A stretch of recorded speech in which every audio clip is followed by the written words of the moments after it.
So why do you advertise a job where you know that you already have someone in mind? And why do you put people through meaningless interviews and you know that you have someone in mind? Why do you do that as recruiters?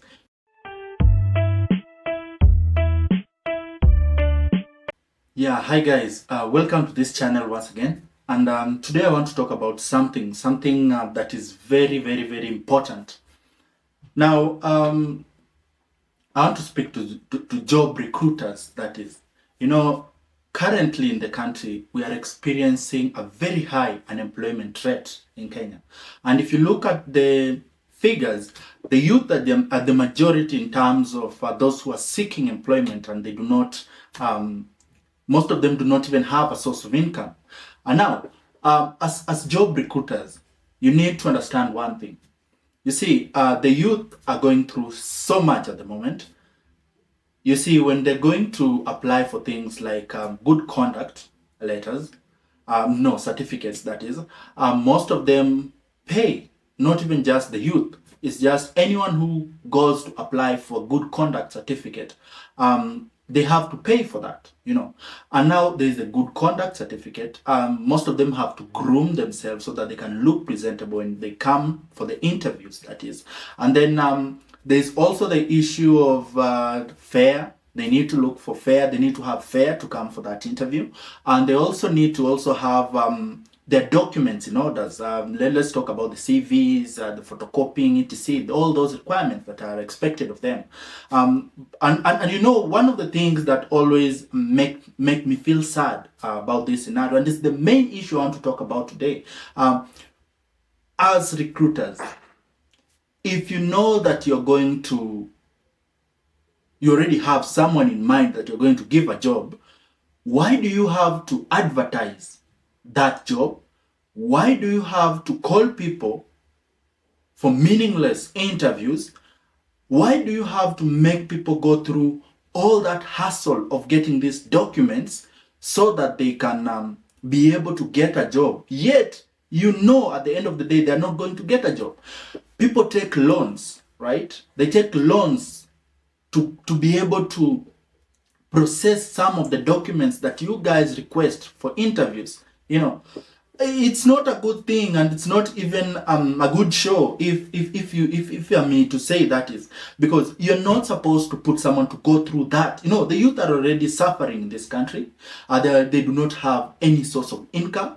Some have lost their jobs. If you look at those who are planning to even start businesses, the environment is not conducive for these businesses. So why do you advertise a job where you know that you already have someone in mind? And why do you put people through meaningless interviews and you know that you have someone in mind?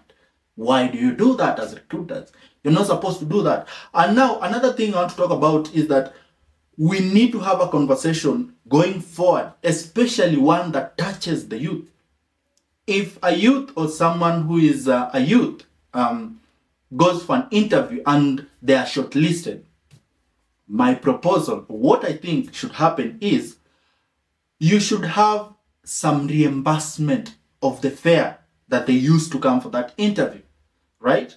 For example, cap that amount to, let's say 500. If you shortlist, let's say 20 people for an interview and you let them come, have a budget for the youth that will come for that job, especially people who have never even been employed. If you look at their qualifications, that is, some of them are new people who are coming into the job market, seeking, for example, their first employment. Most of them do not have even a previous income, and there are people who have they do not even have the money. If you are able to have a way or a model in which you are able to refund the fare that these guys use to come to interviews, so that some of them do not feel the burden. It's too much burden to the youth. You just need to work around it. I've seen some organizations that reimburse that. Some organizations that do actually give people back the fare that they used when they're coming to an interview. You can cap that amount to, let's say, 500 or 700. You can work around that. Because I know some people might say that is too much or to ask. It's not too much to ask.